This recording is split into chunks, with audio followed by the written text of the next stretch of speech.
Thanks for watching. You are about to hear from former Congressman Scott Taylor, who represented the 2nd Congressional District from 2017 to 2019 before he lost re-election to Elaine Luria. Scott Taylor here to give us an update on what his next political move will be. Scott, thanks for being here. Andy, what news do you have for us?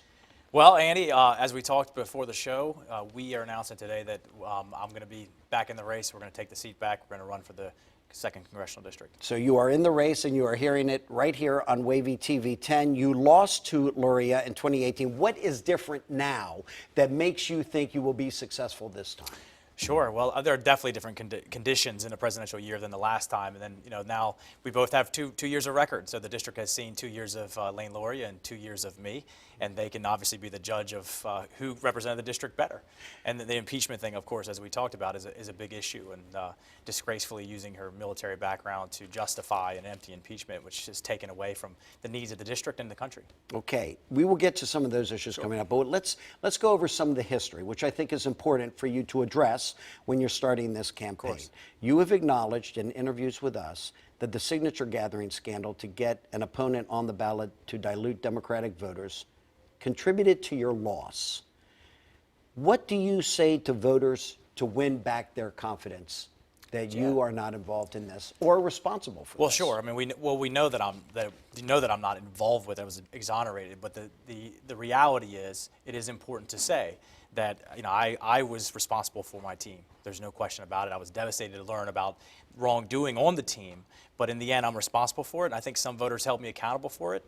And all you can say is, hey, look, we can't guarantee success, but we can guarantee that we will be deserving of it in this campaign. And here we go. And for the record, you knew that your staffers were out gathering signatures. You did not know that they were forging. That's them. right. Is that's what you've said 100%, all along? 100%. But you were there. You were there that day when you saw and we talked about it. And quite frankly, again, I was just devastated to hear that they were actually doing wrong things, and I didn't even believe it at first. You remember that? We were and there. they forged the signature of a man who had actually died. I don't know if I don't Mr. know. Cate. I don't know exactly what happened there. I have no idea. But the reality is, I'm responsible for it. But at the same time, it's pretty clear that with Democrats last time and Elaine Luria, they were very defamatory towards us. But the reality is, they lied. It's not true. And let me say that now there's a record. So it's not just going to be he's the devil, he's a bad guy or something like that. The reality is they lied about it. And now we have a record. Now we're going to discuss issues that people really care about. Now, for the folks at home, when you say you were exonerated, explain that. How were you exonerated?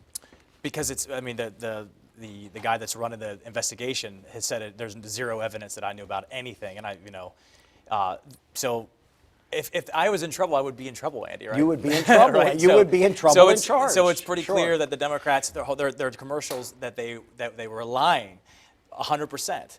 That being said, I think some voters held me accountable for poor judgment, and I understand that, and I've learned my lesson, of course, and we'll move forward. I'm not a perfect guy, but I'm sure a scrappy guy who fights for my community and my commonwealth and my country. Just to tie that up, 2 criminal charges are still pending against 2 of your former campaign workers, staffers.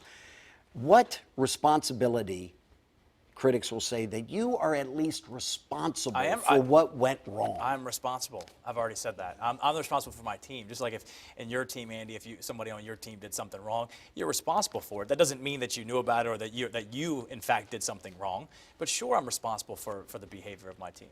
Now, you were going to run for U.S. Senate, but you've abandoned that. You decided to switch to this. Was it polling that showed that was going to be a more difficult race, or why did you decide not to run for U.S. Senate anymore? No, there's no polling. I still think that we need change at the state level. I think it's very clear in Virginia right now that we're not being represented properly.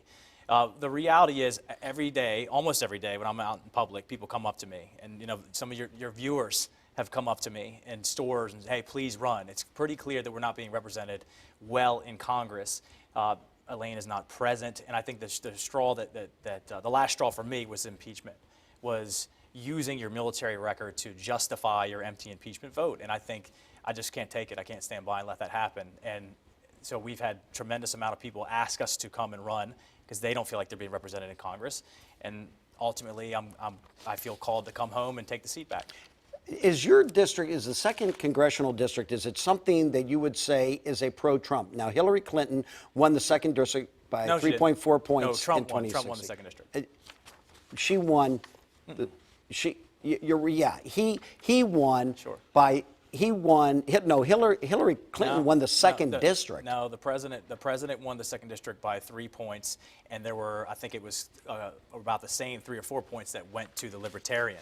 Right. So Hillary Clinton actually lost the district by about 6 or 7 points. Okay, so what do you want to say about Trump in Virginia Beach and in the second district that's going to help you? Like, I've supported the president from day one, so I think that, no matter what your feelings are with the president, it's pretty clear that the Democrats in Congress haven't gotten anything done. They've spent tons of money and wasted a lot of time and money on this impeachment thing and not done anything for the actual folks here. When we were in office for 2 years, and I can't wait to put my record against hers, when you look at things that we accomplished, whether it was the Ashanti Alert Act that you and I have talked about a lot, whether it was bringing back hundreds of millions of dollars for much needed military infrastructure here, or it was helping to vote in a way that set the conditions for the economy to thrive. There's a demonstrable difference between the two of us and our records. So I think those are going to be important, and people know that here. Now, we must be looking at different numbers, because I thought that Hillary had won the second district, but I'll give it to you. So if Trump wins the second district, how come you end up losing it? I'm sorry?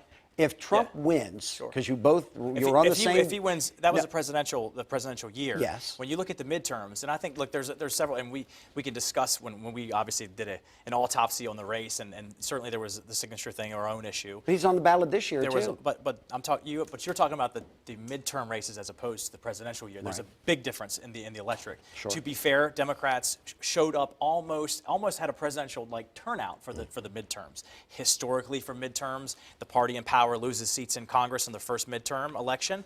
We had a Senate candidate, Corey Stewart, who lost by 16 points. That weighs everybody down. So the electric and this election in the presidential year is much different than the midterms. You had a candidate in Elaine Luria who didn't have any record whatsoever. They just spent a bunch of money defaming me.